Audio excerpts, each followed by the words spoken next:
hopefully that will be of interest to all of us. When we read the Hebrew deeply, we begin to bring in some commentary, some interpretation from the rabbis.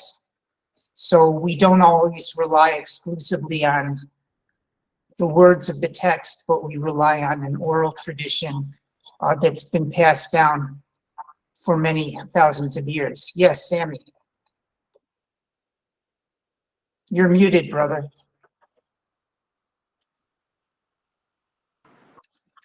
No, I'm sorry, it was by mistake. Oh, okay. I was looking forward to your question. Do you want to think of a question? No. Okay. So we have the wisdom of the rabbis in addition to the text. It's also another opportunity to read Hebrew, but let's take a look at the verse we're coming up to in Samuel, and I'll show you what I'm talking about. So here we have Samuel chapter 8, verse 3. Gideon, could you give us this verse kindly? We're going to read this first verse if you're able to. Yeah. Velo halchu banav bidra hav vayitu acharei habatza vayichich. Let's slow this one down. Vayichu Well done. shochad vayatu mishpat. Nice, nice. Velo halchu banav bidrachav. And Samuel's sons did not follow in his ways. Vayitu acharei habatza. Rather, they turned towards gaining wealth, and possibly not in a very proper way. Vayikhu shochad vayatu. And they took bribes and they turned aside. Mishpat, from justice. The interesting word is vayitu and vayatu. Vayitu is they turned aside. Vayatu means they caused something to turn. So if you take away the comma, which can be a little bit confusing, vayatu mishpat, they caused justice to turn. Vayitu, they turned aside after wealth gaining. Vayatu mishpat, they caused justice to turn, to change. They perverted justice. So we see an interesting change in the understanding of nata from yitu to yatu. Vayitu, they turned aside something they did to themselves or something that happened to themselves. Vayatu, they perverted, so they caused something else to change or for the worse. And in this case, justice, so they perverted justice. But the rabbis aren't comfortable with that. The rabbis are concerned that somehow we've painted Samuel's sons in a too negative light, that perhaps we're understanding Samuel's sons in too harsh a way, that perhaps Samuel's sons were still basically righteous guys, but there were some issues, you could say. And so the rabbis did some analysis of these verbs, yatu and yitu, and they worked with those verbs in a way that they could interpret the behavior of Samuel's sons in a slightly more positive light, you could say. And this is what they said. Sammy, could you help us out here? We're going to read the comment of the rabbis, starting with they perverted. Okay. They perverted something else, meaning justice. Right, and the vayatu is in the he field, the causative form. But what do our rabbis say, Sammy? Our rabbis say, And this is That- the reference where they said it in the book of Masechah Shabbos. Go on. okay, that Shmuel's sons did not sin. They merely did not follow in the father's ways. The father will travel to all places in Yisrael and judge them in their cities, but they did not do so. They Continue. did not travel. They did not travel, but rather settled in Sheva. No, not Read Beher Right. Sheva, Beher Right. Sheva, Good. and would summon litigant to their court because the litigant had to pay additional travel expenses to go to Beersheba. Right, Beersheba. Beersheba.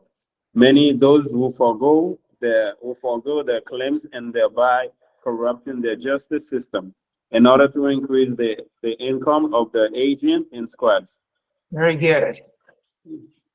So what's going on here is that it wasn't vayatu mishpat that they caused justice to be. They didn't actually pervert justice in a direct sense by giving bad judgments or judgments based on the bribes that they received. But justice was corrupted as a result of their decision to turn aside, vayitu. So it wasn't necessarily that they behaved directly against proper judgment, but they turned aside from their father's ways of traveling to the different cities to dispense justice. So they caused people to have to come to Beersheba, which was very expensive, and therefore many people chose just to forget about their cases because it was too expensive to pursue them. And as a result, there was not an opportunity to dispense justice. So the effect on justice was indirect. It was the fact that there wasn't as much justice being dispensed. So that somehow softens the accusation against the sons, and perhaps we understand Samuel's sons in a slightly better light. Let's read one more verse and then So what does bribing has to do with all of that? what does what have to do with it? Bribing, like they collected money. Right. So this is where that's a great question, and you get right to the problem with the rabbi's interpretation. How can you misinterpret and they took bribes, right? They took bribes. Yeah. So it's a problem. I mean, I have a problem. I would need to ask a rabbi how you can step around that. It seems pretty direct that they were Yeah, doing but that. I understand what the rabbi say, because it makes a lot of sense comparing to the son of Eli, because God was very harsh to Eli, but it was less harsh with Samuel. You see, that's a nice point.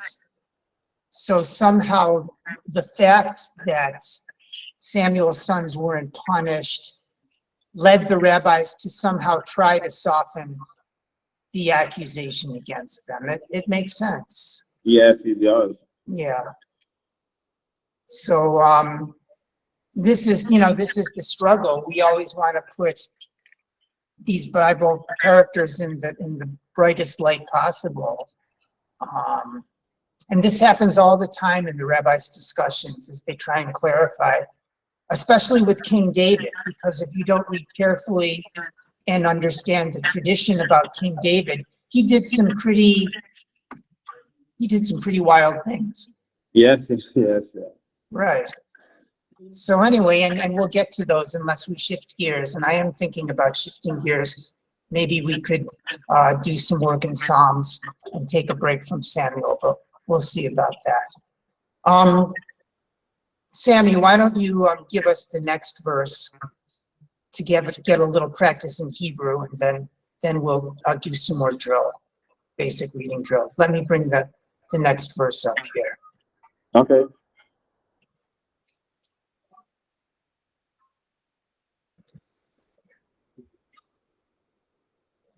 Here we are. It's 3 lines. It's verse Daled.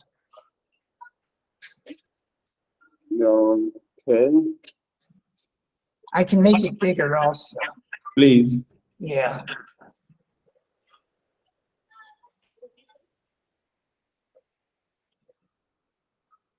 There you go. There you go.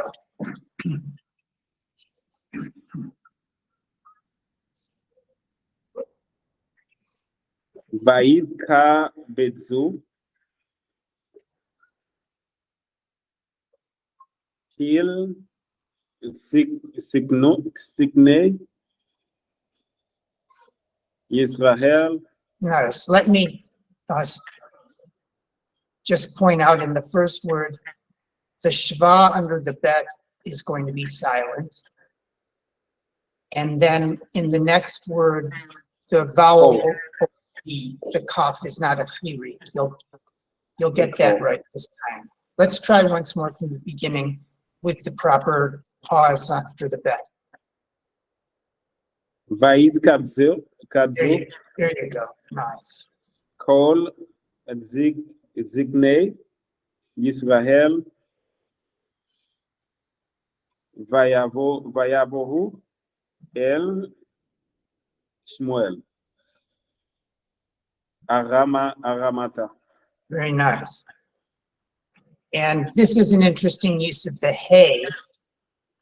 Instead of meaning the, it's used in a directional sense towards Ramata or unto Ramah. Haramata, to Ramah, unto Ramah.